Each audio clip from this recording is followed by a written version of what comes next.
And now, it's time for another Dice Tower review with Tom Vasel. Today we're talking about Joe Name It. I guess this is Joe with me here. Joe Name It is a game in Gamewright's oddly named Port-A-Party games. Port-A-Party. Well, go figure. But anyway, this is actually a really fun game. The concept is very simple. Draw a card, roll a die, answer the question. Someone answer the question. Sounds simple. Sounds like it's been done before. I don't think it has. Let's take a look at the game, and then I'll tell you my opinion.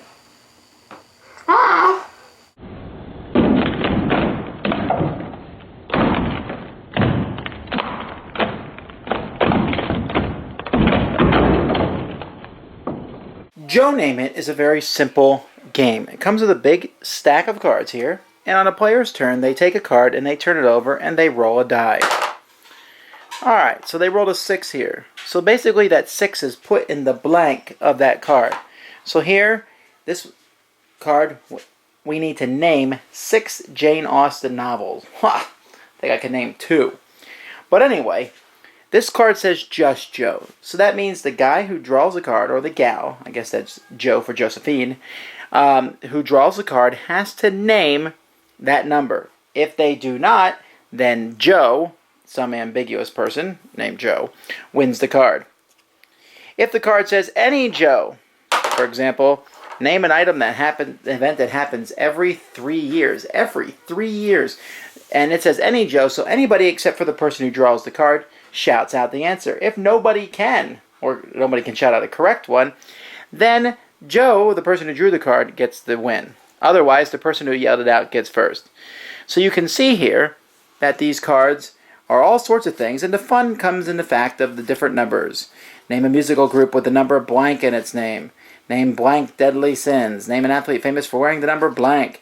Name a vehicle with blank wheels. Name an actor who plays blank characters in the same movie. Name blank U.S. vice presidents who became president. Name the full title of Star Wars episode blank. You know, that's just really interesting on how the different things. But that's basically the way the game works. Once it goes around for 2 rounds, everyone gets to be Joe, or you can do more rounds or less, it really doesn't matter. Whoever has the most cards is the winner. It's another Joe. Alright, Joe Name It. Port-A-Party. I said Port-A-Party. But Joe Name It is a very small, very portable little game that's very easy to move around, and it's fun. Because you never know what that die is going to roll. Yeah, it might be easy to name a movie with 1 sequel, but if you roll 5, how many movies can you name with 5 sequels? Just that die throws some stuff into it. And it's very entertaining, it's light, but it's fun, and it's just an interesting game. And because there's that die roll, even if you know what cards are in the deck, you never know what number is going to be rolled. So I think, what's there, 200 cards in there, times 6, if you think about it, 6 different rolls, adds a ton of variety to the game. Very good. I'm hanging on to this little party game. A lot of fun. Joe Name It. Joe Name It? Thanks for joining us today. For more written, audio, and video reviews, as well as the #1 board game podcast, check out the website at www.thedicetower.com. Until then, this is Eric Summerer, and you've been watching The Dice Tower.